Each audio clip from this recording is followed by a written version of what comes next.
जय श्री राम, जय हनुमान संकट मोचन कृपा धन। आज जो है हम लोग श्री रामचरित्र मानस के बाल कांड का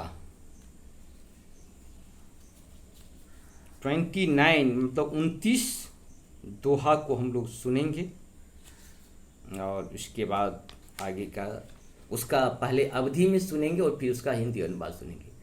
और चैनल को अगर पहली बार आए तो सब्सक्राइब जरूर कर लें और साथ साथ लाइक और शेयर जरूर करें। अपने सत्य सनातन की रक्षा के लिए हम सबों को आगे आना पड़ेगा, मानसिक शारीरिक आर्थिक तीनों तरफ से, तभी जाके हम लोग सफल हो पाएंगे। जिस हिसाब से हमारे माता पिता हमारे पूर्वज हमें सत्य सनातन पे अडिग रखा। मेरा बहुत सारा पुण्य आत्मा था जो हमें इस सत्य सनातन में मेरा जन्म हुआ है, सत्य सनातन में जन्म हुआ है।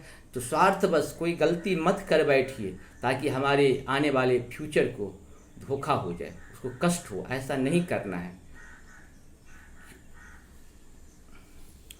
प्रभु तरु तर कपीरार परते किए आप सम्मान, तुलसी कहु न राम से साहिब शील निधान।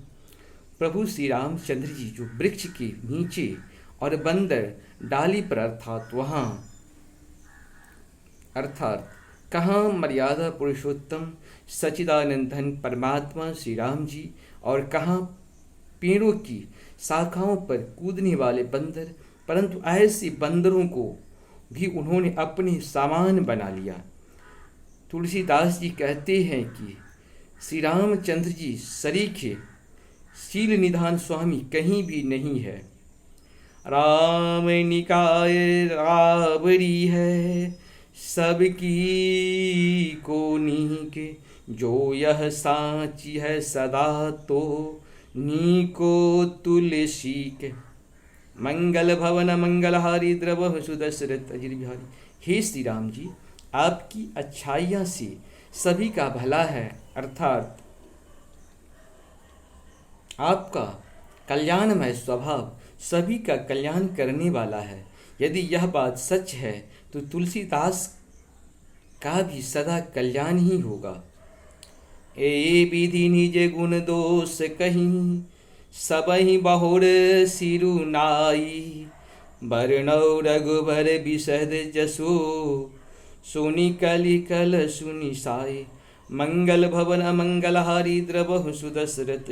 इस प्रकार अपने गुण दोषों को कहकर और सबको फिर सिर नवाकर मैं श्री जगन्नाथ जी का निर्मल यश वर्णन करता हूँ, जिसके सुनने से कलयुग के पाप नष्ट हो जाते हैं। जागवलिक जो कथा सुहाई, भरद्वाज मुनि बरहि सुनाई। कहूँ सोय संवाद बखानी, सुनहु सकल सज्जन सुख मानी। मुनि याज्ञवल्क्य जी ने जो सुहावनी कथा मुनि श्रेष्ठ भरद्वाज को सुनाई थी, उसी संवाद को मैं बखान कर कहूँगा। सब सज्जन सुख का अनुभव करते हुए उसे सुने। शंभु किन्ने यह चरित्र सुहावा, बहुर कृपा करि मही सुनावा। सोई शिव काह भुसुंडी दिन्हा, राम भगत अधिकारी चिन्हा। शिवजी ने पहले इस सुहावने चरित्र को रचा, फिर कृपा करके पार्वती जी को सुनाया।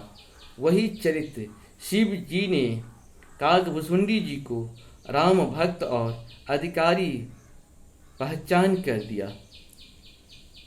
तेहि सन जागवल्क पुनि पावा, तीन पुनि भरद्वाज प्रति गावा। ते श्रोता बक्ता समशीला, शबरदसी जानहि हरे लीला। उन काकभुसुंडी से फिर याज्ञवल्क्य जी ने पाया और उन्होंने फिर उसे भरद्वाज जी को गाकर सुनाया।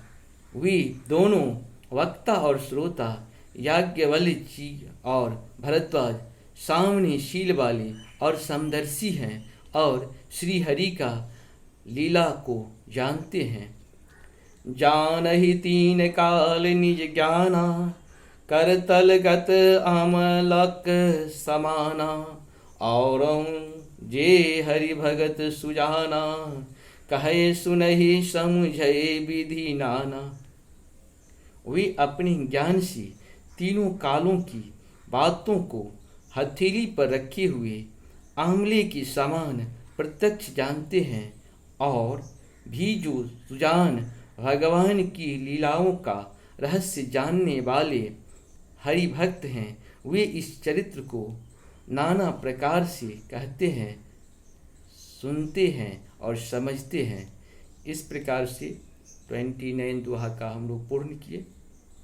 और भगवान की कितनी बड़ी लीला है, अगर हम लोग सुन रहे हैं तो समझिए, या हम कह रहे हैं तो हमारे ऊपर ही भगवान की बहुत बड़ी कृपा है। अगर आप सुन रहे हैं तो आपके ऊपर ही बहुत बड़ी कृपा है। ये छोटी कृपा से संभव नहीं है। हमारे पुण्य कहीं न कहीं, जो पूर्व जन्म का पुण्य था वो जागा है, तभी हमको सत्य सनातन सुनने के लिए मिलता है, गाने के लिए मिलता है, करने के लिए मिलता है। इसके साथ रहें।